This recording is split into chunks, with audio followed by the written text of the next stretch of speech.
अति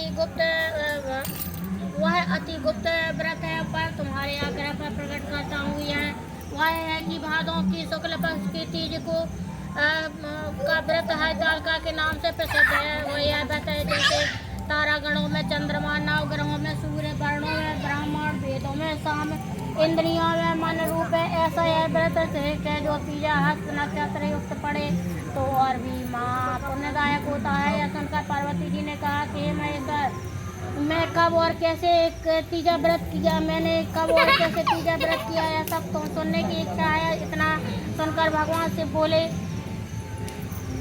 हे उमा, भारत के उत्तर में हिमाचल पर्वत है, उसके राजा का नाम हिमाचल है। वहाँ तुम रानी मेनका से पैदा हुई थी। तुमने बाल्यकाल से ही हमारा आराधना प्रारंभ कर दी। कुछ उम्र बढ़ने पर तुमने हिमालय और दुर्गम गुफाओं में जाकर सहेली सहित मुझे पानी हेतु तब आरंभ कर दिया। तुम ग्रीष्म ऋतु में पानी में खड़े होकर मेरे ध्यान से संलग्न रही। इस प्रकार 6 ऋतुओं में तप करने पर भी जब मेरे दर्शन न मिले तब तुमने ऊर्ध्वमुख होकर केवल वायु सेवन की, फिर वृक्षों के सूखे पत्ते खाकर देह को चीर्ण किया। इसी अवसर पर देवऋषि नारद जी वहाँ उपस्थित हुए। राजा ने अति हर्ष के साथ नारद जी का स्वागत किया। आने का कारण पूछा। नारद जी ने कहा, हे राजन, मुझे विष्णु भगवान ने भेजा है। मैं चाहता हूँ कि आपकी कन्या विवाह योग्य हो गई है। भगवान विष्णु ने आपकी कन्या का वरण किया है, क्या आपको स्वीकार है? राजा हिमाचल ने कहा, महाराज, मेरा सौभाग्य है जो मेरी कन्या को विष्णु जी ने स्वीकार किया है, अतः मैं अवश्य उन्हें अपनी कन्या का दान करूंगा। यह निश्चित हो जाने पर नारद जी ने वैकुंठ जाकर भगवान विष्णु से पार्वती के विवाह के लिए कहा। इधर महाराज हिमाचल ने वन में जाकर पार्वती जी को भगवान विष्णु के साथ उनका विवाह होने का निश्चय सुनाया तो सुनते ही तुमको महान दुख हुआ। उस दुख से विवाह होकर अपनी सखी के साथ पहुंचकर विलाप करने लगी। तो तुम्हारा विलाप देखकर सखी ने कहा, देवी, मैं तुम्हें ऐसी गुफा में ले चलूंगी जहाँ महाराज भी ना पा सकेंगे। ऐसा कह सखी उमा सहित हिमाचल की गहन गुफा में विलीन हो गई। तब राजा हिमाचल घबराकर पार्वती जी को ढूंढते हुए विलाप करने लगे कि मैंने विष्णु को वचन दिया है, वह कैसे पूर्ण होगा। ऐसा कहकर मूर्छित हो गए। तब सभी पुरवासियों को साथ लेकर ढूंढने को महाराज ने प्रस्थान किया और सोचने लगे कि मेरी कन्या को व्याघ्र खा गया है, सर्प ने डस लिया है, या राक्षस हर कर ले गया। उस समय तुम अपनी सहेली के साथ गहन गुफा में पहुंची। बिना अन्न जल के मेरे इस व्रत को आरंभ करके नदी की बालू की शिवजी की प्रतिमा स्थापित कर विधिवत वन पुष्पों से पुष्पित करने लगी। उस दिन भाद्रपद मास तृतीया शुक्ल पक्ष हस्त नक्षत्र था। तुम्हारी पूजा के फलस्वरूप मेरे चलाती प्रसन्न होकर बोले, उमा, तुम इस भयानक वन में कैसे चली आई? अति भयानक है, जहाँ मनुष्य के प्राण संकट में पड़ सकते हैं। हे पुत्री, इस भयंकर वन को त्याग कर अपने घर को प्रस्थान करो। फिर पिता के वचन सुनकर तुमने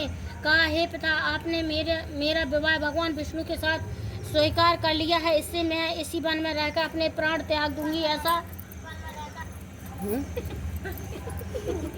ऐसा सुनकर राजा हिमाचल खुश होकर और बोले, हे पुत्री, शोक मत करो, मैं तुम्हारा विवाह कदापि विष्णु जी के साथ नहीं करूंगा। तुम्हें रुचि कर है उन्हीं सदाशिव के साथ करूंगा। तब सखी के साथ नगर में उपस्थित होकर अपनी माता सहेलियों से मिली। कुछ समय बाद शुभ मुहूर्त में विवाह वेद विधि के साथ महाराज हिमाचल व रानी मैना ने मेरे साथ करके पुण्य का अर्जन किया। सौभाग्यशाली सहेली ने तुमको हरण करके हिमाचल की गुफा में रखा। जो मेरा तीजा व्रत किया, इसी से इस व्रत का नाम हरतालिका पड़ा और यह व्रत सब व्रतों को की शिरोमणि हुआ। इस प्रकार कथा सुनकर माता पार्वती ने कहा, हे प्रभु, आपने मिलने की सुखद कथा सुनी, मुझे प्रसन्न तो किया, पर इस व्रत के करने की विधि का इसका फल मुझे न बताया। सो कृपा करके मुझे इस व्रत का विधान और पुण्य फल प्राप्ति का वर्णन करिए।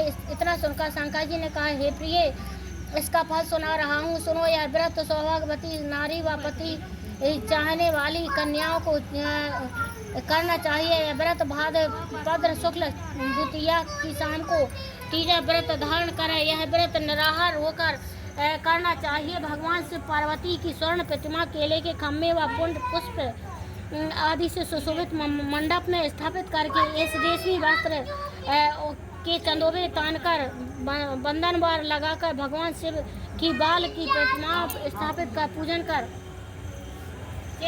रात्रि जागरण करना चाहिए। भगवान शिव की सामग्री समर्पण करके ब्राह्मणों को द्रव्य अन्न वस्त्र पात्र आदि श्रद्धा पूर्वक देना चाहिए। शिव जी के प्रति वस्तु को सिद्ध पंचाक्षरी मंत्र से ओम नमः शिवाय कहकर समर्पित करना चाहिए। प्रार्थना करते समय अपनी मनोकामना भगवान के सामने प्रेरित करके प्रणाम करें। प्रार्थना के बाद दोनों हाथों में पुष्प शिवलिंग को नदी किसी तालाब या विसर्जन कर फिर 3 ब्राह्मण को भोजन कराकर दक्षिणा दें। इस प्रकार व्रत पूर्ण करके स्त्री सौभाग्यवती होती है, पुत्र पौत्रों से सुखी होकर जीवन व्यतीत करती है। कन्या यह व्रत करे तो उसे धनवान वर प्राप्त होने का सौभाग्य प्राप्त होता है।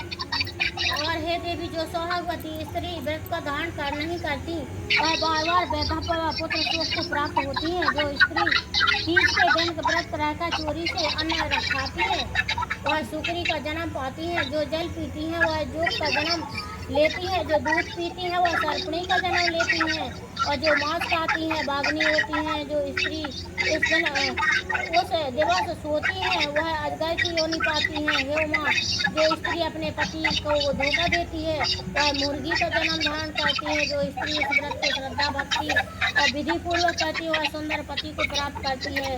वह दूसरे जन्म में तुम्हारे समान स्वरूपवान होकर इसी संसार में उत्तम सुख भोग करती है। बोलो पार्वती मैया की जय, भोलेनाथ की जय।